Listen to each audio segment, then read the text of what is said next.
Hey there, No DQ Galaxy.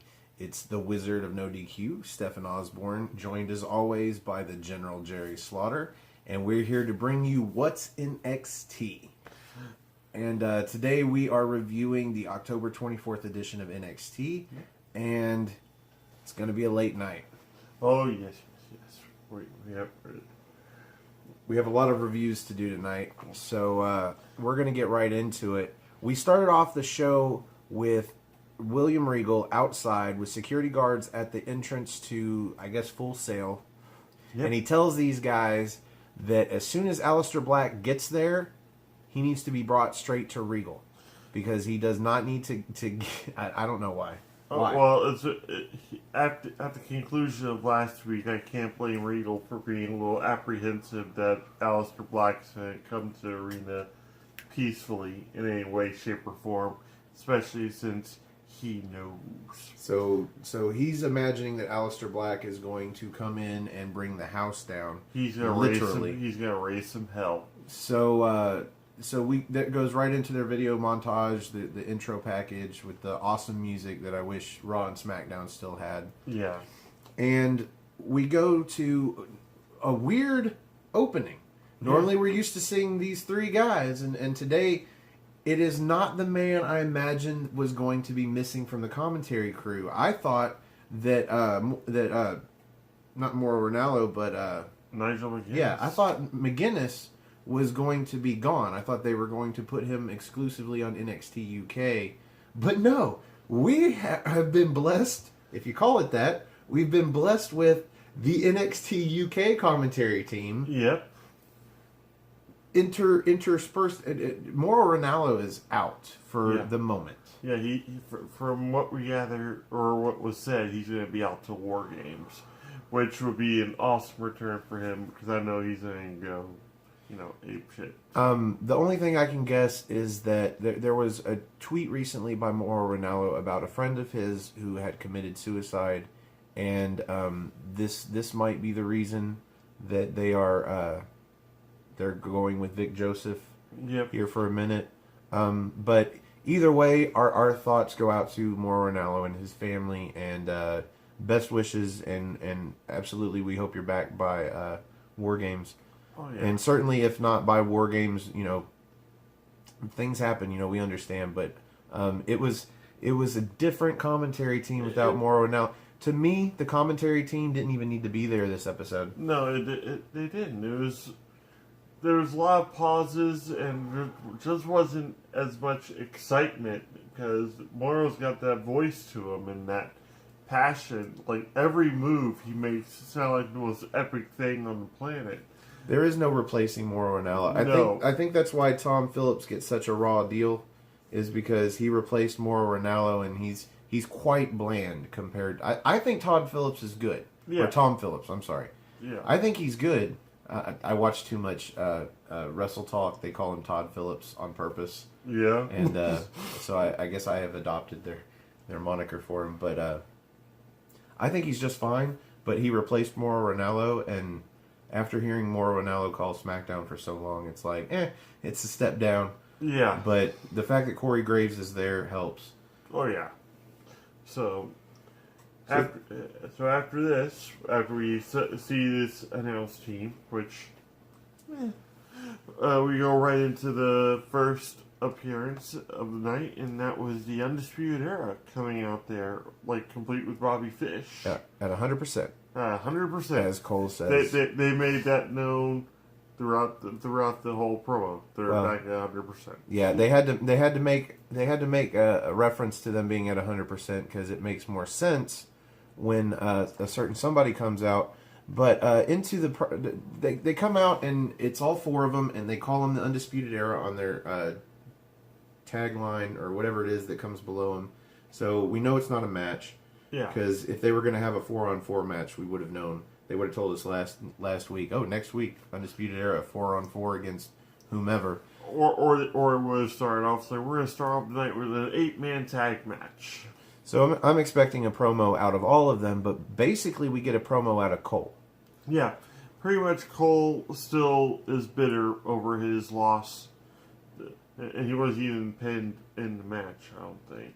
No, that was his main point about that. He just says, we're now at 100% because Bobby Fish is back, baby, and he wants to make note that he did not get pinned during the triple threat match for the North American Championship. Yeah. It was in fact Pete Dunne that got pinned, so he didn't get beat. Therefore, he deserves a rematch for his quote North American Championship. And at this point, we expect Ricochet to come out because that would make sense. I guess if the feud is going to continue, it would make sense. Yeah. But instead, we get EC3. EC3. You say the top 1%. Yeah, yeah. He references that almost immediately that the Undisputed Era may be at 100%, but he is at the top 1%. And yeah, so all of that for a small payoff, but it was all right. Pretty much EC3 comes out there and tells Cole, you're not really that great. You don't deserve a rematch. Nobody really cares what you guys are talking about. Just get out of the ring. And Adam Cole, I guess, I wouldn't say against character. He's got his three buddies out there with him. Challenges EC3 to a match. Yeah, and it quickly gets sanctioned by William Regal as if it needs to be sanctioned by William Regal. Yeah. But yeah, it's almost out of character, but I'd say it's absolutely within character because Adam Cole is very cocky and very self-assured when he has the rest of the Undisputed Era with him, and they were at ringside at 100%, all three of them, and yet it didn't matter. No, it didn't at all. The match was pretty like back and forth the entire time, but by the end of it, you have EC3 like taking out almost the entire Undisputed Era on his own, just like knocking them out one by one, and ultimately pinning Cole. Well, now you say the match was back and forth. Yeah. But it was really only back and forth for one reason apiece. EC3 was landing these just perfect, these picture-perfect power moves on Adam Cole. And Adam Cole would get the upper hand. He would get the advantage when the Undisputed Era would get involved and make a distraction. He would take over for a little bit. But every time he turned to the Undisputed Era, eventually EC3 would find a counter or evasion. He had the face plant to the outside ring canvas, which that was vicious. That was great. What he's referring to is, I think EC3 went for a punch or something, and Adam Cole lifts him up kind of like John Cena does for the fourth move at Doom. Yeah. Or no, the third. I'm sorry, the third move at Doom. Yeah. Because the fourth one, I would assume, is the You Can't See Me Five Knuckle Shuffle. Yeah. So he lifts him up like that, but he drops him forward, face first, onto the ring apron, and it was great looking.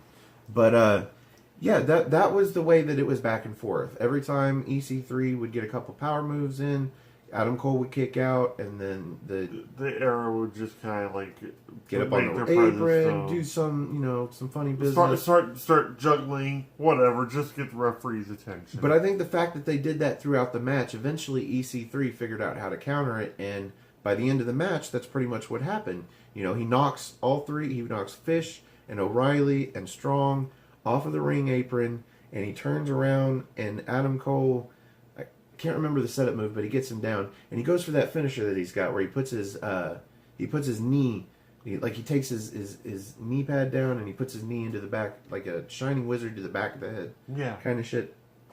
But EC3 ducks out of the way, and he catches Cole with a fucking fruit roll up, and gets the pin, because all three of the other guys have already been dealt with, and it kind of like that kind of threw me, the fact that he was actually able to pull off a victory like that, but the whole divide and conquer thing, it actually worked out very, very well. So, yeah, but then you naturally had the 4-on-1 attack right afterwards. Yeah, natural. And this one actually was more than just an after match. There's a little shout out to my channel. It wasn't just an after match beatdown, but they actually brought him over towards the announcer's table, and Fish took a chair over EC3's, I guess it was his right leg. Yep. And it was enough of a chair shot, I guess, in storyline purposes, where EC3 ends up calling over help, and he's pulling his knee pad down, and they're taking a look at his knee. And so I don't know if this is going to write him off of television for a little bit. It would make sense with a decisive, like, really good win here to send him off. This was an okay match for me. Or it could be the sign for a call up. We never really know. But yeah, with all of these injuries going on, you could well bet your ass that EC3, as big of a name as he really made himself on televised wrestling, because whether you watch TNA or Impact Wrestling or whatever it's called, whether you watch it or not, it is televised wrestling. Yeah. So I guess he would be. I can see him disappearing from television for maybe like a week or two while they work on any kind of video package or anything that they need to do. At least till the Monday Night Raw after Crown Jewel. Yes, that's what they usually do. Is they save their debuts and stuff for the night after a pay-per-view, and that would be a pretty decent sized one to have because injury-prone superstars lately. I'm gonna make a prediction now that if next week when we're doing what's NXT for, it's gonna be the 31st. It'll be Halloween. Oh, the Halloween version. Oh, we gotta do something. For the Halloween version. Now that I think about it, we have to dress up in some way. I have a costume, but I really don't know if I'm gonna wear that costume for this. But maybe you guys can persuade me to do so. I'm afraid. I'm afraid to do that. It's the best costume. I've put so much time and money and effort into this costume. But anyway, I'm making a prediction that if we don't see a video package or some sort of callback to the attack on his knee, onto EC3's knee, next week on that show, that's them writing him off. Yeah. That's my guess. Puts him out of sight, out of mind on the NXT audience, but then puts him makes it so the impact that he makes on either Raw or SmackDown when he actually makes the move over there that much more impactful. It's like a guy like him, Raw. Yeah, I would think definitely Raw as a heel, because they need bad guy heels. Well, then again, Dean Ambrose turned, but then again, Elias turned face, so that one counterbalances the other one, and Kevin Owens is out. Well, we mentioned this a little bit later. NXT has a great fat guy with the initials KO waiting in the wings. Yep. But we'll get to him later. In the meantime, I thought it was a good match. You know me, I like a good story. They told a good story. Yeah. When you look at it from after the show, when I look back on it, yeah, they told a good story because the way he won the match was overcoming the odds, and it wasn't so surprising for him to overcome the odds because they had been using that tactic throughout the match, and eventually he figured it out. Yeah. He's not exactly new to... Well, he's also not new to heel tactics. Right. Or, anything like that either. So it's one of these things... It's like they're not showing him anything that he doesn't already know. But at the same time, he figured it out very quickly. He knocked it out. The power moves, like you said, were amazing. The sit-out power bomb they nailed. Like, I rival that with the Batista bomb. That thing was just beautiful looking. Yeah. So then he positioned himself like most guys that would do a sit-out power bomb like that would just go for the cover as is. But he repositioned himself for a better cover. Yeah. And that's something that strikes me, especially when I watch his power moves and how perfect looking they are. Yeah. He's just a perfectionist. But I don't know if he does that on purpose or if he really is a perfectionist, but that really kind of plays to his character of the top 1%. Yes. So I think he would be great on Raw. Like I said, if we don't see a video package or some sort of reference to him getting attacked as to why we aren't seeing him this week and we won't see him next week and blah blah blah, then if then that's just them letting us have that to think, well, that's right, that's why he's not here, he got attacked with the chair. But at the same time, they're not putting into storyline or putting onto television having us expect to see him back. Yeah. Necessarily. So, like the point was just dropped, and we were just moved right on to our next match, which was debut. Yeah, we get a small video package for the debut of Mia Kim and Mia Yim. Yep. I'm sorry, it's not Gail Kim, though by her finisher you would think it was. Yep. I thought this was for next week, but that wasn't the first. Actually, no, this wasn't even. I want to talk before we get to this match. Okay. Nikki Cross is out back, and she's talking to the security guards. Yeah. And she's telling him he's coming. He's Nikki coming. Cross almost becomes an integral part of this interwoven storyline throughout the night. Yeah. And this is one of those spots, I want to make mention of it, even though it's so trivial, because it shows that this storyline is interwoven throughout the night. It started the show before they even had the intro package with the music and everything else.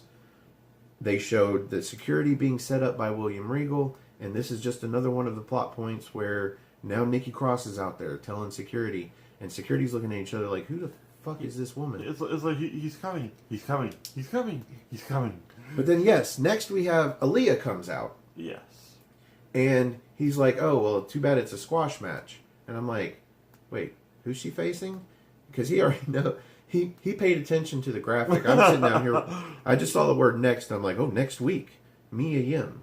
No. He's like, no, Mia Yim. I'm like, are you sure? I thought that was next week. And he's like... So, yeah, that's me always writing notes and missing shit on the screen. But yeah, Mia Yim. Like, automatically, I said squash match, but then I realized that this Aaliyah chick is from, Canada. And that's pretty much like a wrestling factory up there. So Yeah. I'm thinking either it's going to be a squash match or it's going to be a really great looking women's match where it's going to put Mia Yim over. And sure enough, it did just that, because I'm going to say it right now, Aaliyah impressed me. Yeah, she was impressive, but I wouldn't call it a great looking match. It was a good match. It wasn't great looking, but at the same time, there was a lot of wear down holds, and I thought Aaliyah was going to be reduced to one of those, hair pulling, clawing type chicks. She really wasn't. She pulled off like the hair mare type hair snap thing at one point. That's what kind of, I was like, oh god, she's doing one of those cat fight types. But then she started doing these wear down holds, and then she also did what I like to call the Louise Says press. Yeah, the Louise Says press. Of course, I love Louise. Yeah. Louise is my chick. Oh, I'm wearing her hat. I've actually worn that hat. If you find me on Facebook, I've got tons of pictures of me at Rock on the Range. I think I wore that Louise ear bunny hat all 3 days 2 years ago. Anyway, that's off topic. Yeah, it was a good match. Like, I think, and there was 3 matches on this show. This is number 2 of 3 matches, and they were all good matches. Yeah, they didn't exactly hold the, I'm not going to say, I want to say caliber. I'm going to go ahead and say caliber that these matches that we've had the past couple weeks have had, because we've had 2 matches, I think, on each card, or at least, like, but then there's always that one major one that they had been building for weeks or whatnot. They started off the show with what should have been the main event match. Mm-hmm. Because of not just necessarily the star power of Adam Cole versus EC3, but the fact that it wasn't an enhancement match. No. It wasn't somebody they're trying to put over versus somebody that they don't care if they lose. These were 2 very well-established athletes, and they're kicking off the show. But you had to do this because the main event was not a match. No. So you had to put the other highlight of the show at the beginning so that you weren't cramming in this match right before the main event, which we will get to. Yep. And I thought it was a good match. Even the first match was good, but it was good on a level where it's not an enhancement match. So I think that automatically makes it better. Yeah. And Plus the guys involved, plus how good they are, plus how good they were. But this one was okay. It made really both girls did look good, but it was still an enhancement match. But it was also one of those moments. It was also one of those things where, yeah, we needed something, fresh, something in the middle. And usually these women matches, they're pretty spot on. I haven't seen a bad women's match since I started watching the NXT product over here and we started doing these reviews. This is true. So, and especially with the pay-per-view coming up, WWE Evolution. Yeah, I don't think they're allowed to have bad women's matches anymore. No, they're not. It's like if a women's match comes off bad sounding before they go out and put it on, they're like, hey, let's get somebody good over here on this, and we're gonna fix this match, because they're making a point, damn it. Yeah. And this match was good. It was a good match. It wasn't a bad match. It wasn't a great match. It was a good match. Yeah. And that's fine for the second match of 3. It's fine for the other enhancement match on. And the other enhancement match is going to be the last match tonight, which was Cassius Ohno versus, fuck if I don't even remember his name, Justin Xavier. But before that, we get like 5 minutes, or maybe probably 6 or 7 of just video packages, promos, whatnot. But we start off with Bianca Belair in the back. She wants her title match. And this really isn't a promo. It's not an interview or anything. This is kind of the camera waiting on Regal, but kind of spying on him and watching Bianca Belair yell at the GM of NXT that she is undefeated. And where is her championship match? And you can just tell Regal's frustrated. Like, it's one of those situations where, like, it's almost uncomfortable to be standing there watching this conversation between the two. Regal don't give a fuck about this. He doesn't. He's not worried about this right now. He cares about when Aliester Black is going to get there, and that Aliester Black doesn't kick everyone's fucking ass. And doesn't ruin his announcement at the end. That's the major thing. He's going to be announcing at the end of this, night, who's going to be facing Ciampa at War Games. That's the whole big deal at this point. He does not want this big announcement that he's making interrupted by like sheer blown chaos. I prefer to think he just doesn't want Aliester Black to come in there and kick everybody's ass. Sheer blown chaos. Yeah. Okay. Well, after that, we had an interview with Regal because, like I said, the camera was waiting on him. And so, pans over with Regal to where we've seen Regal in the back the last 3 or 4 or 5 weeks. It's been in front of his office door. They don't want to go into his office anymore. I don't know why. But he gets asked. I think that's the thing. I think he's like being shown that he's so busy and so stretched all over the place. They doesn't have time to go back into his office anymore. Yeah, he always gets stopped at his door and has to turn around and go somewhere. Yes. So he doesn't even use it. It's no longer furnished. There's no desk. There's no brass knucks in a case. It's just a door with his name on it. It probably doesn't even lead to anywhere. I wouldn't be surprised if it's the fucking janitor's closet, man. They just stick his name on the door and say, "All right, let's film." But so the interviewer and sorry, I don't remember her name. I don't know if I've ever known her name. No. But she wants to know from Regal if he knows what Aliester Black knows. Does he know who Nikki Cross told Aliester Black attacked him? And he says no. He has no fucking clue. No. And that's basically the end of that. Kinda. Right after that, we have the Undisputed Era come right up to Regal asking, "Did you see that garbage?" Yeah, this is like 3 promos in one. Yeah, basically. So they confront him, and they're saying this is stupid. Run your show right. Run your show right. Pretty much telling Control Regal your talent. Pretty much telling Regal what to do, which is something you just don't do. Well, you haven't done it since he's a wrestler. You don't do it now. Well, the last time they came out and told Regal that he needs to keep his talent in check, they ended up with that match versus the War Raiders for the Tag Team Championships.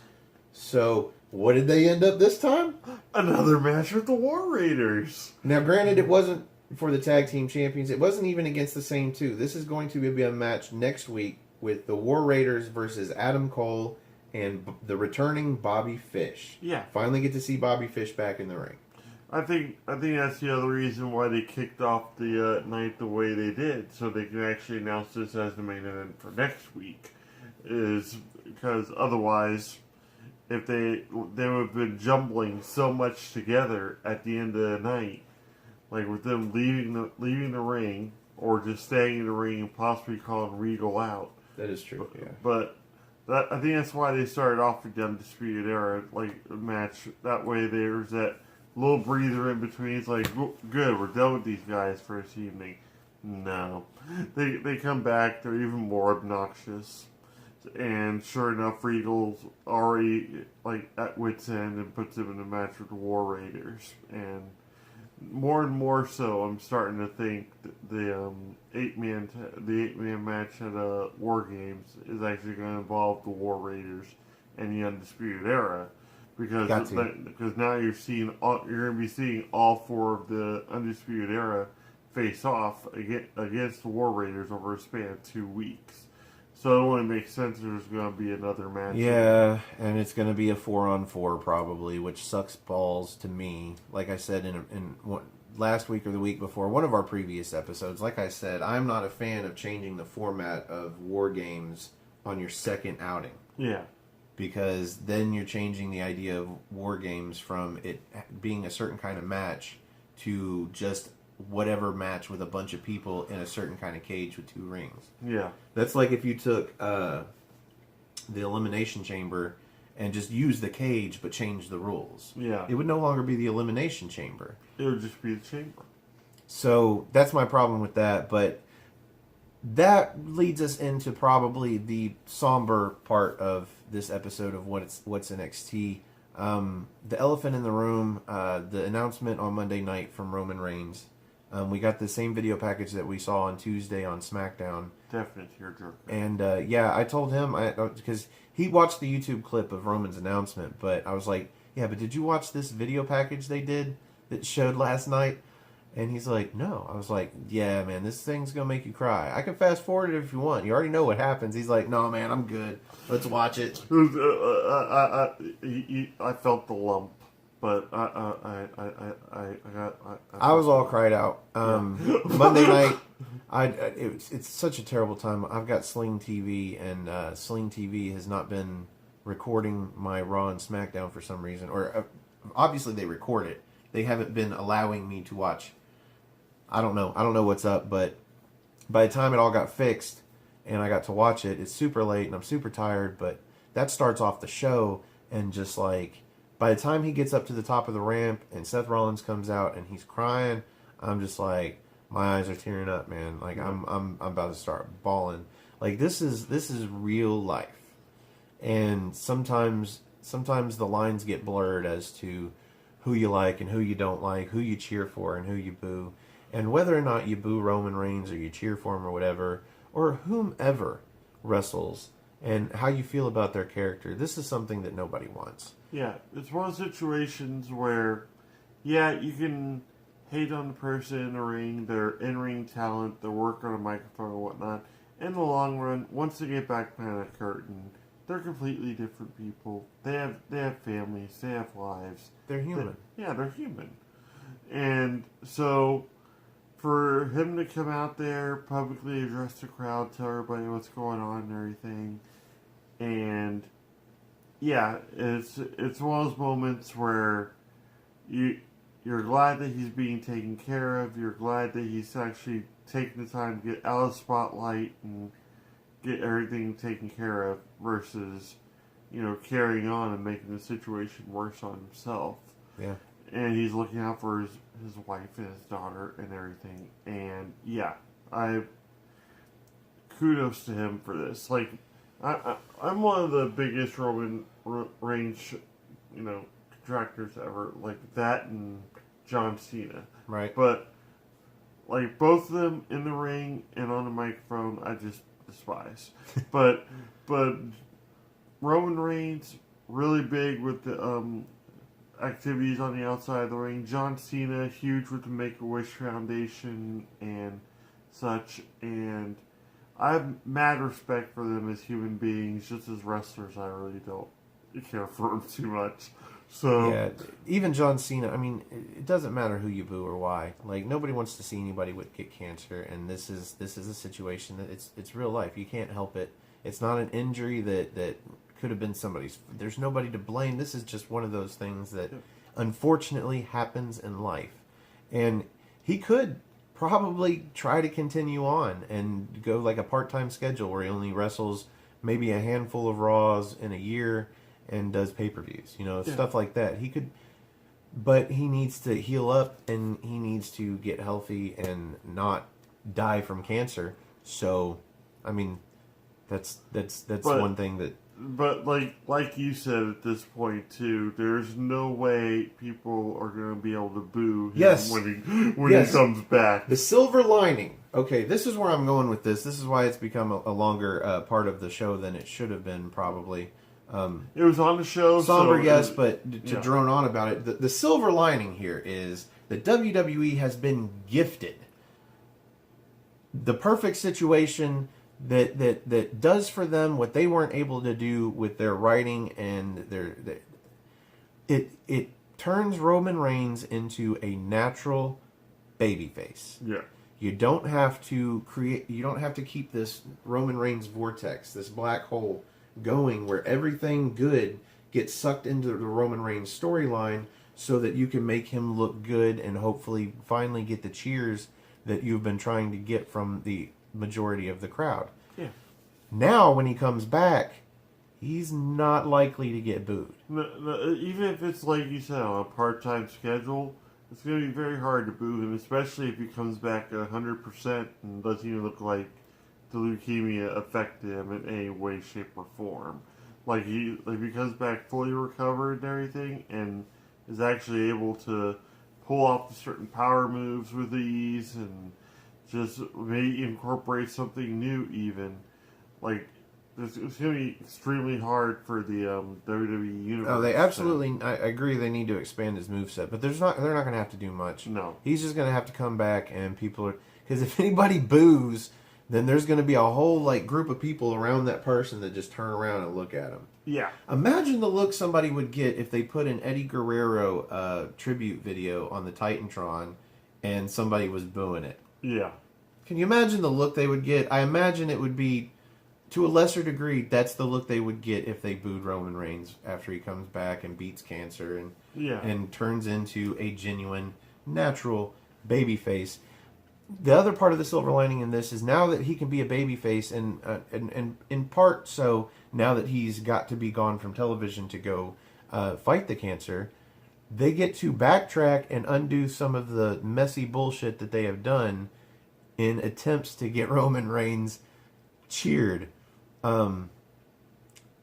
Most notably of which is turn Braun Strowman back into a babyface to fill the spot that Roman Reigns has just absconded, or not absconded.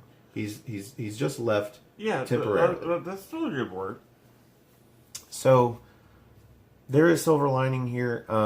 It's basically everything WWE wanted and has been booking Raw to be so god awfully boring sometimes, god awfully just not making any sense sometimes. They can finally get away from all that. Yeah. And even when Roman Reigns comes back, they don't have to go back to all that because the job was done for them.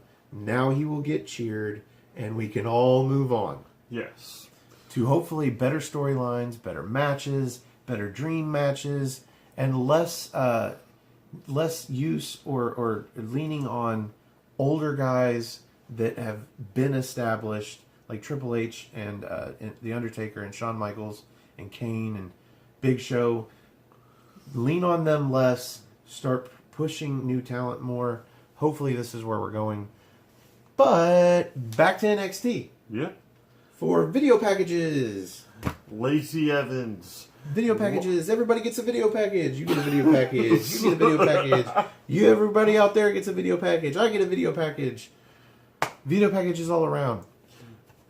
Well, the next one's Lacey Evans one. Yes. And pretty much her saying she's change the women's division for the better, make it classier, bring back the almost like prestige to the actual women's wrestling style, and I'm digging it. I'm digging her style. I'm digging the fact that she's got this whole women's revolution thing going, but she's making it almost like a one woman revolution. Hey, whatever works. Yeah, it's.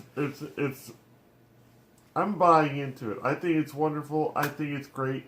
She's got this whole 50s housewife thing going with half her outfits, and that right hand of hers when it actually does connect and everything. It looks beautiful. Looks good. Sounds good.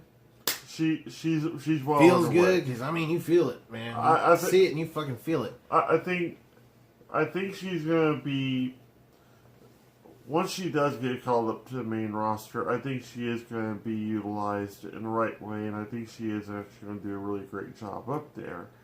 But for right now, yeah, her place is down there, just lording over the rest of this women's division, and that's what's going to end up happening. Well, this was a good video package. I know I make fun. Everybody gets a video package, but this was a good video package. It was like her. It was classic. It was a throwback. It was just a basic. You've got a couple of videos of her answering questions or just talking, and I don't even know if it was something that was done for that video. It looked like it was old interviews. Oh, but mostly it was just her doing her thing in the ring. The best moves, the best shots of her doing that women's right with the best sound, and all done to music, and it was really well done. And whoever does their video packages, man, whoever's been cutting these promos together doing a fantastic job. Yeah, because next we get another video package, another video package of.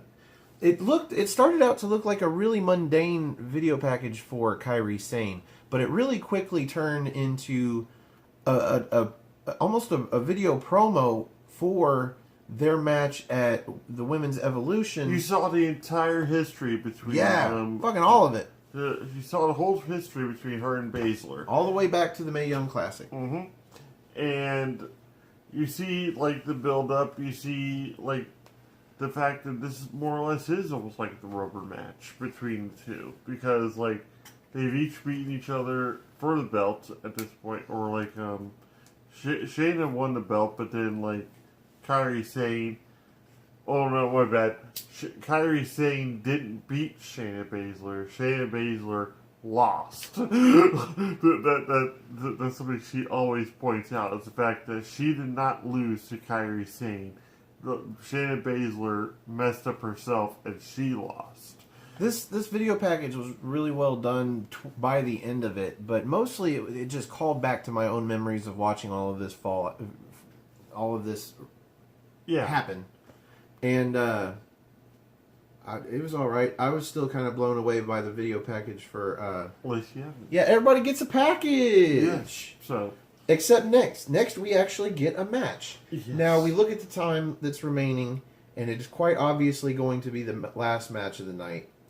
And it starts off with a jobber. Yeah, Justin Xavier comes out to the ring. Justin Xavier. And we have no idea who he's facing. Yeah, I have no clue. They haven't said anything. They usually announce, at least who's going to be in action next. I'm thinking Lars Sullivan. If this is the last match of the night, I'm thinking Lars Sullivan. I'm excited to really see anybody wrestle at this point, because we're seeing more talking, more Well, to be fair, the Roman Reigns video package and everything that they put together to talk about that went a little long, as it did with us, but kind of a good reason. It just happened to be bookended by fucking video packages and interviews and everything back. This was a very backstage and interview and video package heavy episode, which.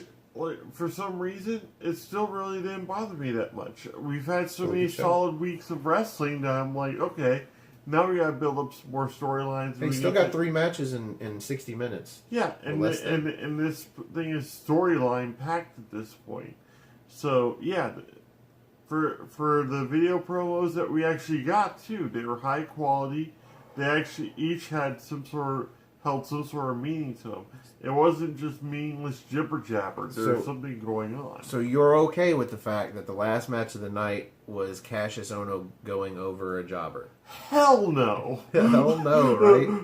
No, it was like, oh no, I'm not happy with that at all. Hell no. So I'm going to let the cat out of the bag now. When it comes time to rate the show, it will not be the last match of the night. We are going to rate, as I've said, the main event. And this will be the first time that we're going to rate a main event that is strictly just non-in-ring action. A reveal. So, this match was, okay. It was alright. We knew going into it that Ono was going to win. Simple as that. I honestly don't remember very much of this match, other than there was one spot where Ono hits it was a running knee or a running kick to Xavier, and it was just bad looking. Like not bad as in like he botched it or anything. It looked like it hurt. Yeah, and then he did it again Into the corner, yeah. So he's leaning into the second turnbuckle, not even the top turnbuckle, and he comes in and fucking paints his face with his foot. Mm-hmm. Just brutal looking. And then he wins with, I don't know what they called it. What did they call it? Rolling elbow. The rolling elbow. It's a ripcord with an extra spin on the release, so that he can come in with a forearm to the back of the head. Pretty much the Masayo Tanaka from ECW, the original ECW, and he would use it as the roaring elbow, which I thought was pretty crazy, but they call it the roaring elbow because of the language gap there. Now this wasn't the end of the match though. No, because this got the 1, 2, 3. Like we said, Xavier was a jobber. Mr. Justin. He came out to be beat. But this wasn't the end of the match. We had Nikki Cross come back out again, tethering the storyline through the show. Yep. But she's pointing at Cassius Ohno and just laughing. And she's telling him she knows what he did. And I'm like, okay, let me preface this before we get into the end of this show. This guy here got spoiled a week ago. Yes. He was on a different website. He was not on NoDQ.com. Shout out to Aaron for not spoiling pre-tape shows. Yes, thank you for that. I agree with him that once the show goes on live, it is no longer a spoiler. It is news. But he got spoiled on somebody else's website. But credit to my friend here, he did not spoil it for me. No. I kept my trap shut. He kept on asking, if it was a certain person, but he's like, no, don't tell me. He told me I'd be surprised, though. He told me that I would genuinely enjoy it. And when Nikki Cross came out and pointed at Cassius Ohno and said, I know what you did, I'm like, they can't be suggesting it's him. I mean, obviously they're suggesting it's him, but they can't really be suggesting it's him because that doesn't excite me any. No. Like, I don't care about Cassius Ohno being the one. Like, besides the fact that it doesn't make sense because he had people that said that they saw him elsewhere, but whatever. That was, in fact, though, the end of the match. He just kind of goes back up the rampway looking like, the fuck is she talking about? Yeah. So, after that, we have a video package! against the man that Cassius Ohno wants to pretty much put out before he even debuts his first match. William Regal's new toy. Yep. Matt Riddle. His shiny new toy. Who's going to be debuting next week. No. Say it right. He will be debuting. Debuting. Debut. Debut. Matt Riddle will debut. Anytime I write down debut, I just want to read it as debut, and I smile. So Matt Riddle, juvenile. It happens. Matt Riddle will debut next week on NXT, and all they said was debut. They didn't specify if it was in ring, but I would hope that it's in ring. So hopefully we're going to get 2 good matches next week. We're going to have the debut of the debut of Matt Riddle, and we will have the Undisputed Era's Cole and Fish versus the War Raiders. Yeah. So put in a good enhancement talent match in between those, and another one, because inevitably the Matt Riddle match is going to be him versus a jobber. The matches have been set for next week, so onward with this, where we have Regal ready to come down and announce. Ding, ding, ding. It is now time for the main event. Yes. And finally, it is not a match, so I don't know why I used the bell. The main attraction for the night. The main attraction has arrived. This is Regal, already in the ring. I don't know if Regal has music. If he does, they hardly ever use it. Oh no, they're playing his music. It's like that villainous music. Love it. So Regal, up to this point, we didn't know necessarily that this was going to be an announcement about the NXT Championship. It was just billed as Regal is making a big announcement for War Games. No, he says who usually he's going to be announcing who Ciampa's going to fight and for the NXT Championship. I could have swore they waited until the beginning of this promo. Well, anyway. Nope, they mentioned it last week. So you know what? Your memory was better on so many other things. I'm going to trust it this time. That's what made it so important. The fact that they didn't mention any matches that were going to be going on this week on NXT, just that announcement. And that announcement captivated enough people that it was like, okay, they could put stuff like this on here, and then go ahead and just have this announcement right at the end. Well, I just thought that was the case because as soon as he said it was for the NXT Championship against Tommaso Ciampa, Tommaso Ciampa's music hits. And again, like you said, there's the flatline music, the heartbeat monitor that flatlines, and out comes Ciampa. And even before then, before we went out that way, Ciampa was shown in the back in a trailer-looking thing, just walking back and forth, talking to his belt the entire time. Now rewind to a couple episodes of What's NXT ago. Yeah. And what plays out here is almost to a T what I had expected to happen. Yep. And then expanded upon in a different ending. Yes. So out comes Ciampa, and basically he says what you would expect him to say. If Regal's going to announce who he's facing at War Games, he needs to be out there for it. Yeah, so get on with it, Regal. So Regal goes to get on with it, but of course, as these segments tend to go, somebody else's music hits. Velveteen Dream. Velveteen Dream. And look at his purplish Prince type vest. And as should be the case here, Velveteen Dream actually gets some mic time. Yes. He has a couple of great lines, but just the fact that he wants to get into the title picture, I called that 2 or 3 weeks ago. Yeah. I knew he was going to be out there for the fucking announcement whenever it came, and he wasn't the only one. Nope.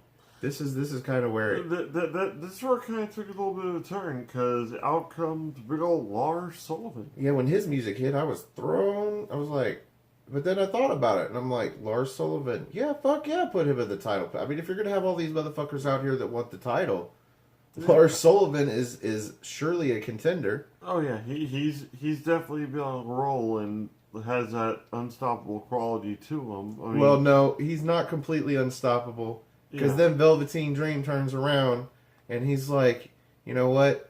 As good as you look, as dominant as you are, like, you don't come in here and talk to the Velveteen Dream without pants on.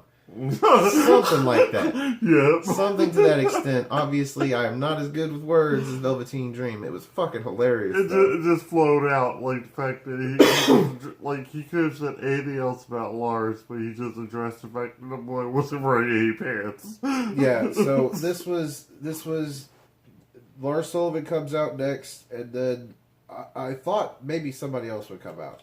And this is where I might have tipped my hat. I'm asking him, like, okay, so who's next? And I say, well, we'll get to that. Yeah. Actually, who comes out next is Nikki Cross. Yep, screaming, he's here. You know, she kind of gets involved in a lot of male storyline promos and in-ring segments. Yeah. It's weird because her music didn't hit, though, so that was different. But she still came out, and she has got the same warning that she's been spouting all night. He's here. Well, no. No, she's gonna say he's coming. But this time it was, he's here. He's here. He's here. He's here. And you're like, okay, so he's here. So what? And then before you can even think of, okay, where's Aliester Black at here? Is he about to get into the ring? You see Aliester Black fucking kicking a security guard right in the yam bag, man. Just splits him up the middle, and then he knocks him out. And you see the other security guards laying, and somebody comes out the door that he's about to go in, and what do they get? They get for their troubles? They didn't even do anything. They catch a fucking black mask right to the face. They kept a concession guy for all we know. That would have been so great, just popcorn flying everywhere and nachos. So it may not have been all of the wrestlers, and he may not have been bringing the house down or nothing, but Aliester Black came and kicked a lot of ass. Mm-hmm. And then he made his way in, and they're just cementing this. They're so good at this. And he knocks over the cameraman, and you can see that the camera goes all like weird, and then they cut to another camera. Yeah. So well done. Aliester Black comes out, and makes the line right to Regal. Well, at first you think maybe he's making a beeline right for Ciampa because Ciampa looks fucking scared, and which is kind of not his character. He is delusionally thinks he's better than everybody, and there's no reason for him to be scared. He looks scared. He gets the fuck out of the ring. Yeah. And I'm like, okay, so maybe it was Ciampa.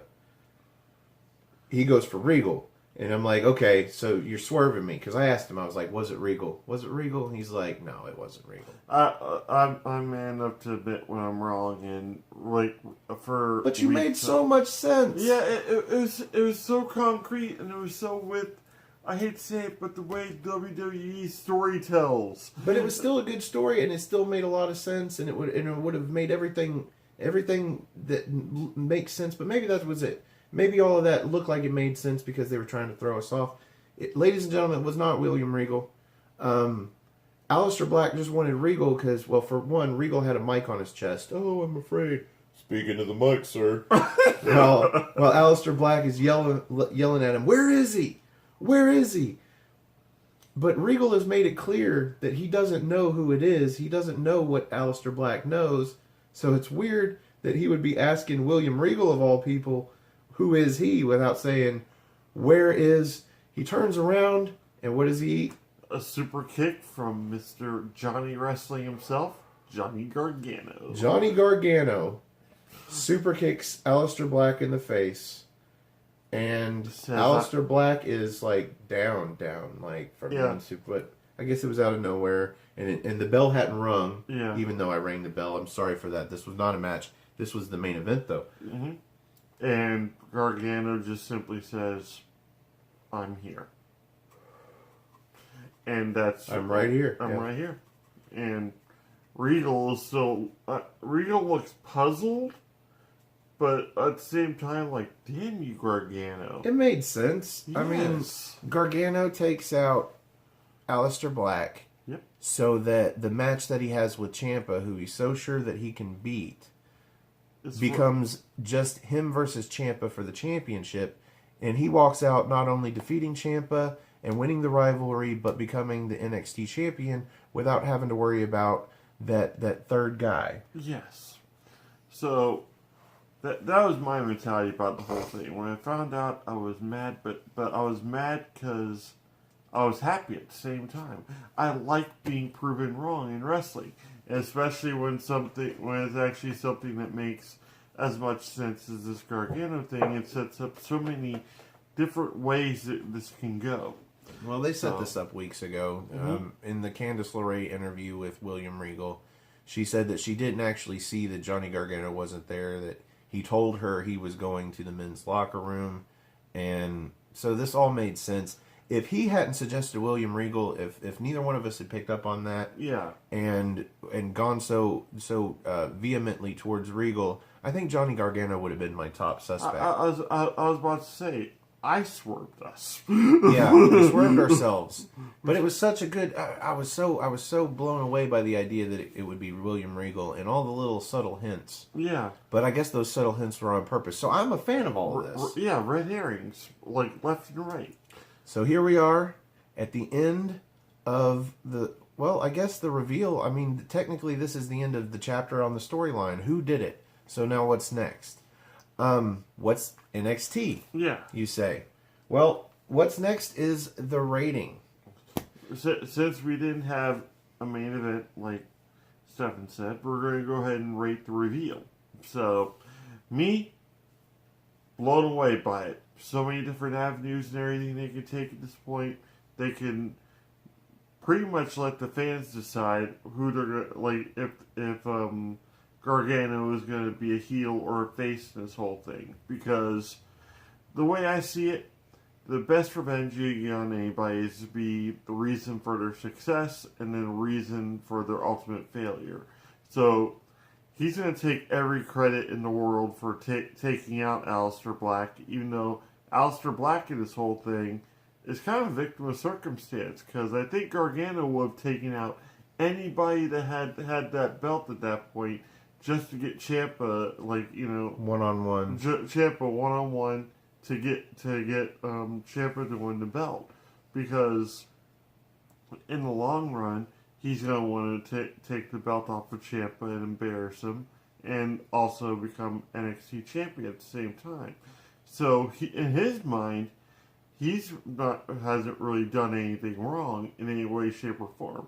He's actually just setting himself up for a bigger success. So then he is just like Ciampa. He's delusional. Yes, He's delusional to his heelish ways, or maybe he's just going to go full into the heel character. And I would rather see that. And Gargano's a very, very good heel. If he gets to play one on here, he's gonna play it to the hilt, and it's gonna be fantastic regardless. But I could also see him being almost like as weird as much as we reference him on this show, the Thanos-like heel, the one that feels he's doing right by NXT and right by the championship and right by himself by taking out Aliester Black. Aliester Black was just a guy that had the belt at that point, and he needed to be taken out for the greater good. For the greater good. Oh yeah, yes. Even more delusional, right? Yes. So that's what he meant by going and getting his head straight and everything, and now he's back and he's ready to do what he needs to do. So even though you were spoiled a week ago on the outcome and who did it, who done it. Yeah. In the General's 5-star rating, where do you give this main event segment? I'm always a huge fan of heel turns, or just face turns in general, because you don't really see, like, a lot of them occurring anymore that don't really surprise you. Like, the Dean Ambrose turn, everybody knew that was going to happen eventually. But the Gargano turn, it kind of threw me just because I was so dead set on it being Regal. I'm so programmed by them that the fact that even when Gargano appeared on the screen and super kicked Aliester Black and revealed that it was him, even though I knew it was him, I was still excited by this reveal. I thought it was wonderfully orchestrated, and the fact that he's had everybody like against each other at this point, blaming everybody for it, and Ciampa still being like, you know, the main focus. They're saying Ciampa took out Aliester Black, blah, blah, blah. We knew it wasn't Ciampa. Couldn't have been Ciampa. It couldn't have been Ciampa. But we kept on saying, well, maybe it is Ciampa. But at the same time, we are already 99.99999% sure that it was not Ciampa. But they still milked that right up to the last moment. Yes. You know, Ciampa was the only one in the ring when Aliester Black made a beeline for it, and he was out of the ring very quickly. Yes. Well, him and Regal. And Regal were in the ring. Regal didn't leave. And obviously, then I'm thinking, oh, well, okay, so we were right. It is Regal. No, it wasn't Regal. Yep. It was, and I wasn't necessarily too surprised by this, but it was still kind of a surprise. I'm glad I wasn't spoiled a week ago. Thank you, sir, for that. You're welcome. If I haven't formally thanked you enough. I hate spoilers, and he knows that, and so sometimes it's good to do videos with guys that you are actually friends with. I'm never been a big fan of spoilers. It's just one of those things where it's like, these are the people that revealed the rabbit was in the hat the whole time to these like kids that watch magic shows. It takes away the magic, but this time around, it didn't for me. I was excited to see it actually go down. I'm gonna give it a 4. Like, it's not like the greatest like reveal of all time. Like for like in recent years, I think the biggest one's been Seth Rollins turning on the Shield.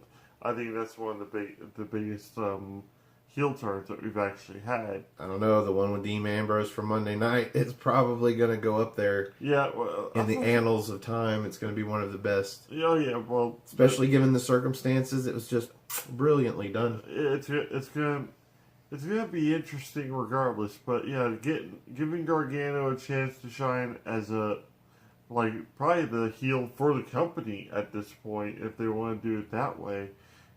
I'm all for it, and I think it's going to be a fantastic run. I think it's going to be a short feud between him and Aliester Black, just to pave the way for another match for him versus Ciampa, whether it be for the belt or not.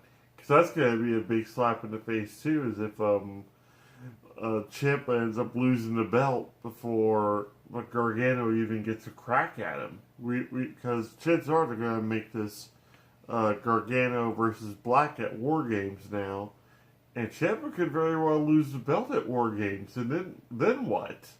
Well, so if it's gonna, because I see this going two ways. You've either got a 5-man match for the championship, Yeah. with Aliester Black, Velveteen Dream, Lars Sullivan, Johnny Gargano, and the returning and Tommaso Ciampa, the champion. Yeah.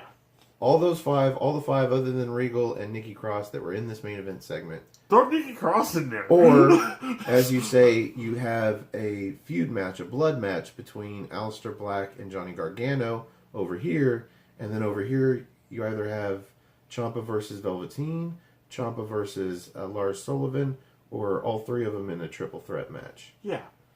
Well, that would actually make sense, and then have the match with Alister Black and Johnny Gargano be like maybe there's got to be a finish, so it's got to be like a no DQ, probably no holds barred match, and make that for also the number one contender spot to whoever wins at the world title match at War Games. That's cool for that, but I don't want to see a triple threat match. You don't put Ciampa in the ring with Lars Sullivan. They're both heels. Yeah. And I honestly don't believe there's any good way to book Ciampa to beat Lars Sullivan without making Lars Sullivan look like a chump. Yeah. But you can book a number one contenders match between Velveteen Dream and Lars Sullivan, and you can have Velveteen Dream win that match because it's not like a title where you have to win via pinfall or submission. Yeah. If Lars Sullivan gets disqualified or counted out or any number of ways that you can have him lose that match and still look protected, but you go forward with a Velveteen Dream and Tommaso Ciampa for the championship. That'd work out well too. I think that'd work out nicely, and then even then you could even have Johnny Gargano try to come out and spoil that, and ends up costing Ciampa the belt. Well, I just think it makes Velveteen Dream look stronger going into the match. It makes him look more like a championship contender. Especially if he knocks off he beats Lars yes. Sullivan. Especially if he can get it by some kind of fluke pinfall. Oh, yeah. Well, it makes him look credible, and it makes the match look better, versus if it's a triple threat match, it kind of would feel like a throwaway. Yeah, not like a real feud, just kind of three guys that would put on a good match, I guess, for sure. But that would be a cool, clean finish thing going. Just have a clean finish to the Velveteen Dream and Lars Sullivan match, and that would boost Velveteen Dream's credibility, and also would make him an even more viable threat to Ciampa's belt. So that's a really good call. I honestly wouldn't mind seeing Velveteen Dream take it from Ciampa, because it's one of those things where Ciampa, yeah, he's a dominant champion. The way he looks, the way he wrestles, the way he wins, usually. But Velveteen Dream's kind of like a wild card where he could come in there and just win it and surprise the fuck out of everybody. But it just, for some reason, it feels good and it makes sense. Yeah. Just because, like I said, he's like a wild card. Like, he doesn't have to necessarily look like he's going to go in there and win and still win. And you'd be surprised, but not all too surprised. You know what I mean? Yeah, like that's one of those matches that can go either way with Ciampa and Velveteen Dream, because granted their styles, I wouldn't say aren't much different, but at the same time it would just be a phenomenal match. They're both extremely talented, and the build up to the match would be just brilliant naturally. So, because those two, like, riffing off of each other is just great. So, but yeah, I'm anxious to see where this plays out now, especially with the Gargano Black storyline. Yep. If that's the other thing I'm kind of, wondering is if Candice LeRae actually was a part of this and lied to Regal, or if she actually doesn't know anything that, like, Gargano is pulling. So, I don't know. I feel like if she was out and out lying to Regal, she would have just told Regal that she was with Ciampa. Yeah.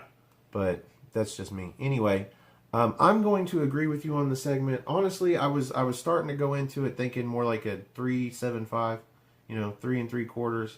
Yeah. But really, this segment was great on a couple of different levels, and just the simple fact that it was the reveal of Johnny Gargano being the guy after all these months and all the inquiry by William Regal. It was the reveal of who done it, but also it was a heel turn for Johnny Gargano as the guy who done it. Yeah. And maybe we'll find out it's not a full heel turn. Maybe it is. Who knows? But I thought it was pretty. I'm gonna go with you on a 4 stars. Yeah. It wasn't the greatest thing ever, but it was definitely a 4-star segment. It got the crowd quiet. The second like that super kick landed and people had that oh shit. As soon as they realized that was Johnny Gargano and he was the one who did it, like you could actually hear him say, "It's like I'm right here." Yeah, mic drop. And you could it wasn't even tension or anything. It was just almost dead air. Well, going into this, I had paused it at some point for a minute to go for some reason, and you said, "What can they do in a minute?" This was right after Aliester Black had Black Mask the guy at the door. Yeah, and you're like, how are they going to do a reveal in a minute, in less than a minute? And they really did a lot in less than a minute. Let me tell you. So I agree, 4 stars. And for those of you, if you want to be purists, then let's go ahead and we'll rate the first match. I'll give the first match a 2.75 stars, 2 3/4 stars, because it was better than the middle of the road. Yeah, I'd say about. I'd give it about a 3, but that's only because like we saw. Like I said, we saw a standard match that could have gone either way. It could have been a massive disqualification, but instead we saw, like, I'll go ahead and say an upset victory by EC3 against more or less a 4-man team. I would have given it a 3-star, but the fact that this match was like the match for showcasing 2 contenders, one versus the other, as opposed to somebody to be highlighted and somebody to be jobbed out. Yeah. This match should have had some better build-up than just a minute and a half on the mic for each guy. Yeah. And then let's have a match right now. If it had a little bit more build-up, maybe it would have been a 3-star match or better. But this had no build-up. But the match and the segment itself were better than middle of the road. They were better than average. So I go 2 3/4. Yeah, it was kind of hastily thrown together, and that's why I didn't go any higher with it. No higher than 3, man. No higher than 3 on this match. Like it just seemed. Well, I guess a 3 is supposed to be middle of the road, but I figure out of 5, 2.5 is middle of the road, right? Yeah, rounds up to 3. I'd say about that. Yeah. So yeah, that'd be about the. I'd give it still about 2 3/4 to 3, somewhere in between. There. I'm not trying to change your mind. You stay with 3. I'm calling it 2.75. I don't like fractions. we can change it. We can do however many stars and then the points on the stars. So it could be like 3 and 4 points on a star would be 3 stars and 80% of a star. Anyway, before we bore you guys out of here, I want to encourage you guys to join us for our NXT party. We'll probably be coming out tomorrow. Whatever day this video goes up, you will see NXT party tomorrow. We will be doing a review for the October. It is the 24th episode. Yep. October 24th episode of NXT UK. That's what I mean by long night. Please join us for a cup of tea. Yep. And we've got the teacups somewhere. We will have those out for the show. In the meantime, you can follow me on Twitter. My Twitter handle is at Stefan, STEFAN, R Osborne, OSBORNE. And you can also go to nodq.com/Stefan, and you can find my Twitter there. You can also go to my channel if you want to get these videos a few hours early. You can subscribe on my YouTube channel. It's Aftermatch, all one word, Aftermatch Wrestling. And leave some comments. Nobody's left any comments. I guess nobody cares.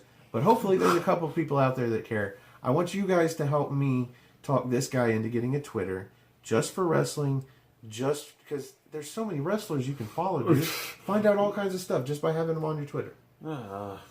Help me talk this guy into getting a Twitter so he's got something to plug so that you guys can talk to him about wrestling. Please talk to me about wrestling. Talk to us about wrestling.